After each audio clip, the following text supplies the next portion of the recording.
Kita awali dengan 2 Juli 2024. Ingat gak waktu itu Juni-Juli itu ada peretasan pusat data nasional bos di Agustus ya. Tadi PKS tarik dukungan, ini yang rame saudara-saudara.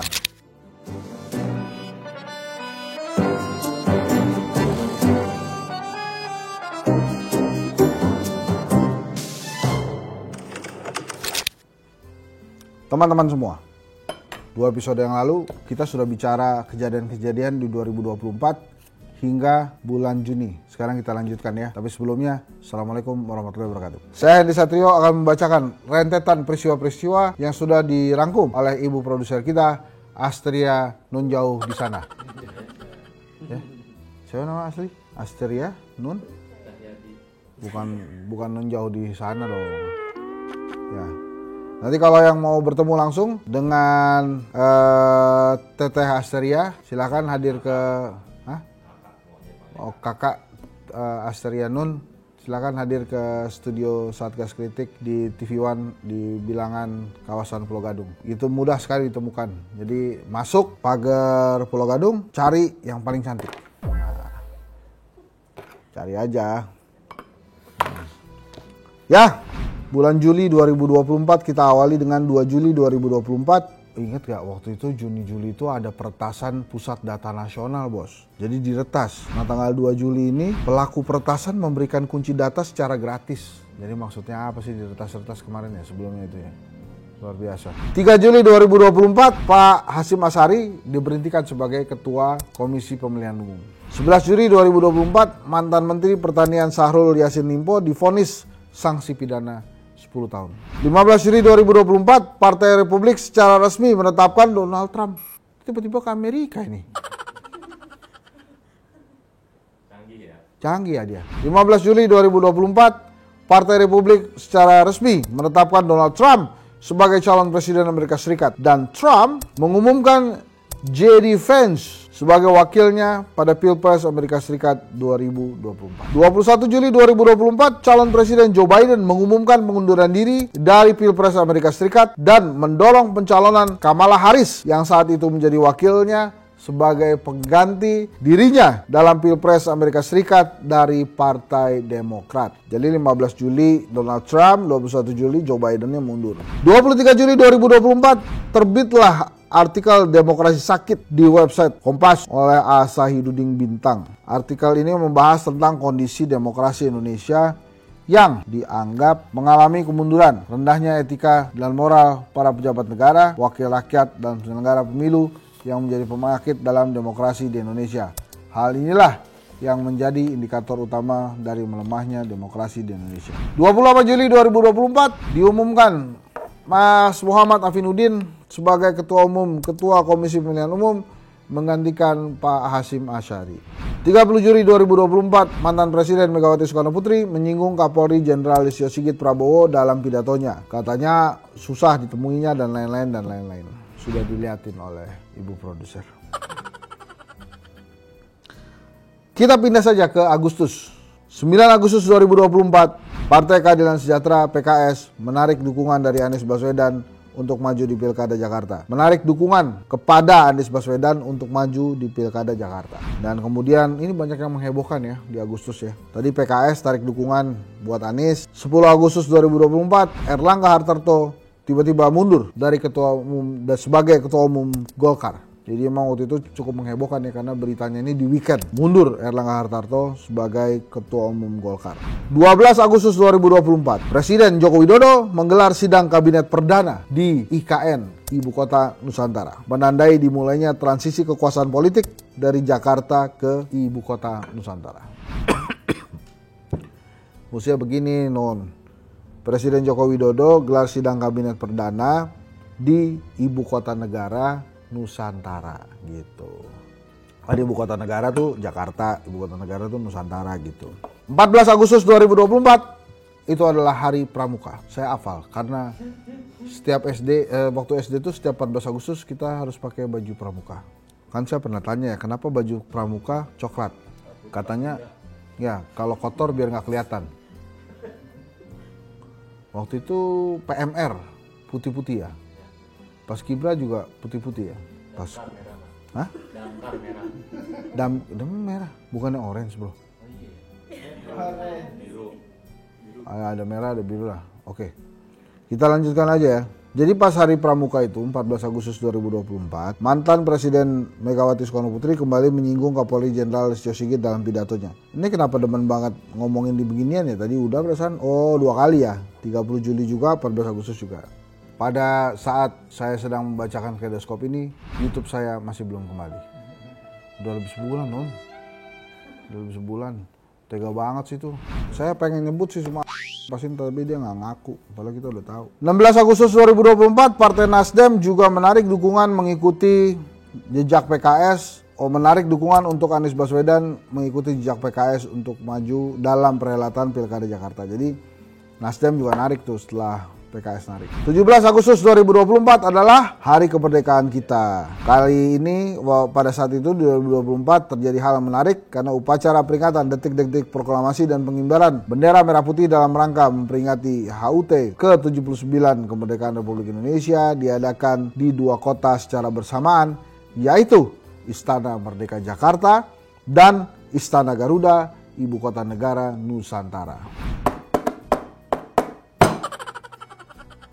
Dan pada 18 Agustus 2024 tersingkaplah sebuah berita mengejutkan. Adik dari Mas Gibran, Kaisang, menggunakan jet pribadi bersama dengan istrinya. 19 Agustus 2024, Presiden Joko Widodo melakukan reshuffle kabinet dengan rincian sebagai berikut. Teman saya, Supratman Andi Aktas, dilantik menjadi Menteri Hukum dan Hak Asasi Manusia.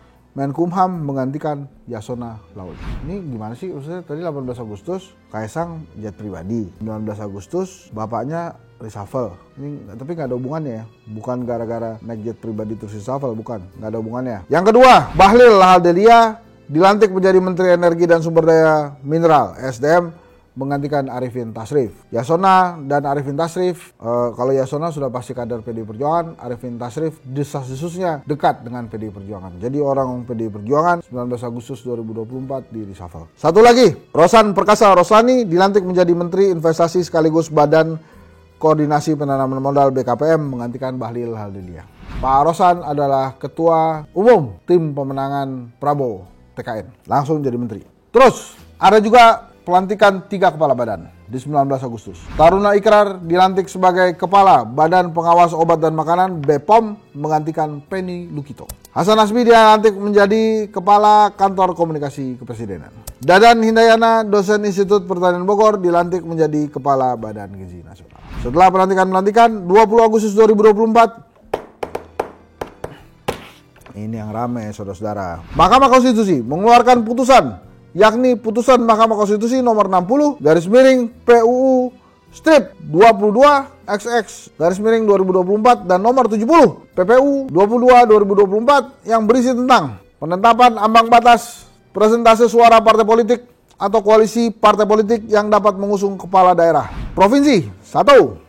Provinsi dengan populasi sampai dengan 2 juta penduduk minimal ambang batas 10%. Provinsi dengan populasi antara 2 sampai 6 juta penduduk minimal ambang batas 8,5%.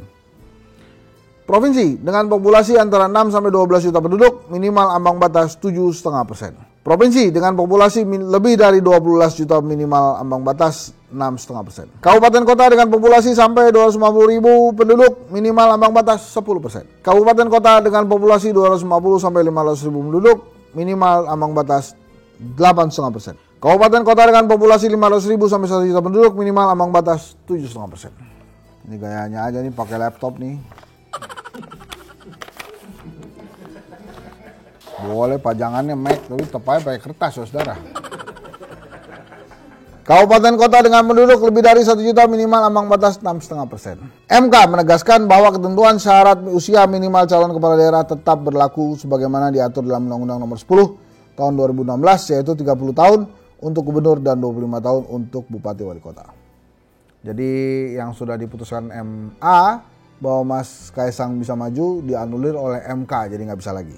21 Agustus 2024, DPR mengajukan RUU Pilkada membangkangi keputusan MK. Partai Buruh dan masyarakat menggelar demo di KPU mengawal putusan MK. 22 Agustus 2024, aksi unjuk rasa menolak RUU Pilkada dan munculnya simbol peringatan darurat Garuda Biru. Ingat ya waktu itu ya, darurat Garuda Biru 22 Agustus 2024. DPR RI membatalkan pengesahan revisi Undang-Undang Pilkada. Emang luar biasa DPR ini. Nah, tanggal yang sama, 22 Agustus, Partai Demokrat Amerika Serikat mengesahkan pencalonan Kamala Harris sebagai kandidat calon presiden dan Tim Walz sebagai calon wakil presiden Amerika Serikat pada konvensi nasional di Chicago. Tim Walz, tenenet itu Walz. Walz ini nama orang, jadi nggak perlu ada tenenet. Itu masih ada nggak sih? Oh iklan ya? Nggak boleh dong ya? Oh. Kami menerima sumbangan es krim. Tenenet. 24 sampai 25 Agustus 2024, PKB menggelar muktamar ke-6 di Bali, mengundang Jokowi dan Prabowo. Henry Satrio diundang hadir juga waktu itu di Bali. Caimin menyebut demonstran penolak muktamar PKB sebagai preman dan meminta perwakilan demonstran untuk menemuinya secara langsung. 25 Agustus 2024, KPU menerbitkan peraturan KPU nomor 10 tahun 2024 mengakomodasi putusan MK. 28 Agustus 2024, PDIP mencalonkan Pramono Anung sebagai calon gubernur Jakarta. Tidak jadi Anies. Jadi begitulah teman-teman, 28 Agustus kita resmi punya 3 calon gubernur Jakarta waktu itu. Ridwan Kamil Suswono, Dharma Pangrengkun Kunwardana, dan Pramono Anung Rano Sidul Karno. September, 3 sampai 6 September 2024, Paus Fransiskus mengunjungi Indonesia. Waktu itu heboh banget tuh. Rame ya di Senayan ya. Terus rakyat Indonesia yang umat Kristiani menunggu di sepanjang jalan Paus lewat. Terima kasih Pak Paus sudah mengunjungi Indonesia. 6 September 2024, laga bola lagi nih. Jadi habis Paus kita ngomongin bola. Laga perdana Timnas Indonesia di kualifikasi Piala Dunia 2026 putaran ketiga. Timnas Indonesia berhasil menahan imbang tanpa gol Arab Saudi di Riyadh, Saudi Arabia. Wah, kali pertamanya itu. Ini mungkin kan waktu kita menahan seri Saudi Arabia itu kita di Indonesia heboh banget ya. Kita berhasil menahan Saudi Arabia. Jadi kebayang tuh waktu kita ditahan seri 3-3 sama Laos. Itu juga heboh banget pasti negara Laos tuh.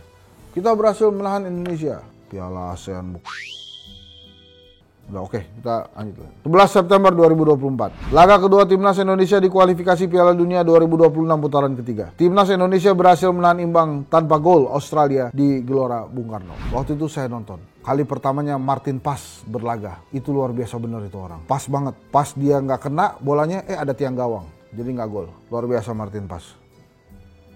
17 September 2024, Kaisang Pangarep memberikan klarifikasi tentang penggunaan jet pribadi. 25 September 2024, sidang paripurna MPR akhir masa jabatan periode 2019-2024. Salah satunya mencabut TAP MPR terkait Gus Dur. Wah, itulah dia rekap dari Juli sampai September hanya di Satgas Kritik jam 17. Oh ya, jam 19 setiap hari Senin sampai Jumat bersama saya Henry Satrio.